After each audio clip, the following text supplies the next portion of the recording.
بسم اللہ الرحمن الرحیم الحمد للہ والصلاۃ علی اہلہا۔ ماہ مبارکہ رمضان کی آخری ساعتیں اور وداع ماہ رمضان بھی اور عید فطر کی آمد بھی قریب یقیناً برکتیں نعمتیں حاصل کرنے کے لیے دعاؤں کا سلسلہ جاری و ساری ہے اور 30ویں شب کی دعا تلاوت کی جا رہی ہے۔ خداوند عالم ہم سب کو 30 روزے کی برکتیں اس سال بھی اور ہر سال نصیب فرمائے۔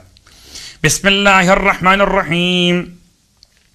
اللہم رب شہر رمضان ومنزل القرآن وهذا شهر رمضان قد تصرم آئے ربی انی اعوذ بک وبوجہک الکریم ان یطلع الفجر من لیلتی هذه او یخرج شهر رمضان ولک عندی طبعة او ذنب تريد ان تعذبنی علیہ یوم القاک الا غفرته لی بکرمک وجودک یا ارحم الراحمین۔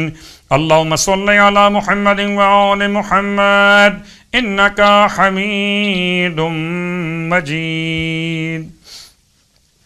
اور 30ویں رات کی نماز روایت مولا کائنات علی ابن ابی طالب علیہ السلام سے یہ 12 رکعت نماز ہے۔ 30ویں شب کی نماز 12 رکعت 2 رکعت کر کے پڑھی جائے گی۔ ہر رکعت میں الحمد کے بعد 20 مرتبہ سورہ توحید کی تلاوت اور سلام کے بعد 100 مرتبہ درود کی تلاوت۔ سورہ توحید مطلب سورہ اخلاص یعنی قل هو اللہ احد۔ 12 رکعت نماز، ہر رکعت میں الحمد کے بعد 20 مرتبہ سورہ قل هو اللہ احد اور سلام کے بعد 100 مرتبہ درود کی تلاوت۔ آپ فرماتے ہیں اس نماز کے پڑھنے والے پر خدا کی رحمتیں عام ہو جائیں گی انشاءاللہ۔ اب 30ویں روزے کا ثواب، سرکار ختمی مرتبہ صلی اللہ علیہ وآلہ وسلم ارشاد فرماتے ہیں جب 30 دن مکمل ہوں گے تو اللہ تعالی ہر گزرے ہوئے دن کے مقابلے میں 1000 شہید اور 1000 صدیق کا اور 50 سال کی عبادت کا ثواب عطا کرے گا۔ ہر روزے کے بدلے 2000 سال کے روزوں کا ثواب لکھے گا۔ دریائے نیل میں جو کچھ اگاتا ہے اس کی تعداد کے برابر درجات بلند کرے گا۔ جہنم سے نجات لکھے گا، پل صراط سے گزرنے کا پروانہ عطا کرے گا، عذاب سے امن عطا کرے گا۔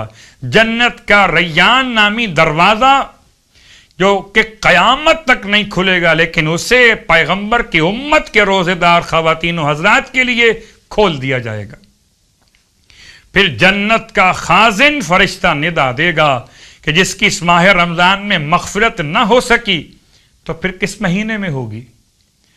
اور بزرگ و برتر خدا کے علاوہ کسی کے پاس کوئی طاقت اور قدرت نہیں۔ پروردگار ہم سب کو اس اجر و ثواب سے مزین فرمائے، روزے اور نمازیں اپنی بارگاہ میں قبول فرمائے۔ اور 30ویں دن کے روزے کی دعا، بسم اللہ الرحمن الرحیم۔ اللہم اجعل صیامی فیہ بالشکر والقبول علی ما ترضاہ ویرضاہ الرسول محکمۃ فروعہ بالاصول بحق سیدنا محمد وآلہ الطاہرین والحمد للہ رب العالمین۔ اور چونکہ اس بات کا امکان رہتا ہے کبھی 29 دن اور کبھی 30 دن، تو وداع ماہ رمضان کی دعا مت بھولیے۔ امام سید سجاد علیہ السلام نے صحیفہ کاملہ صحیفہ سجادیہ کتاب کا نام اور دعائے وداع ماہ رمضان۔ اور اگر مکمل دعا پڑھنے کا وقت نہ ہو تو کم از کم اس طرح ماہ رمضان کو رخصت کیا جائے کہ پروردگار اس ماہ رمضان کو ہماری زندگی کا آخری ماہ رمضان نہ قرار دے۔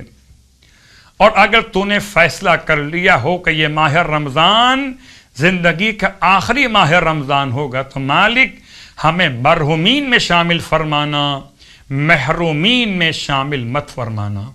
پروردگار تمام اہل ایمان کی ماہ رمضان کی ساری عبادات، روزے اور نمازیں، تلاوت قرآن، حقوق و لباس، تمام تر امور خیر کو قبول و مقبول فرمائے، اور ہم سب کو عید الفطر کی خوشیاں امام زمان کے ساتھ نصیب فرمائے۔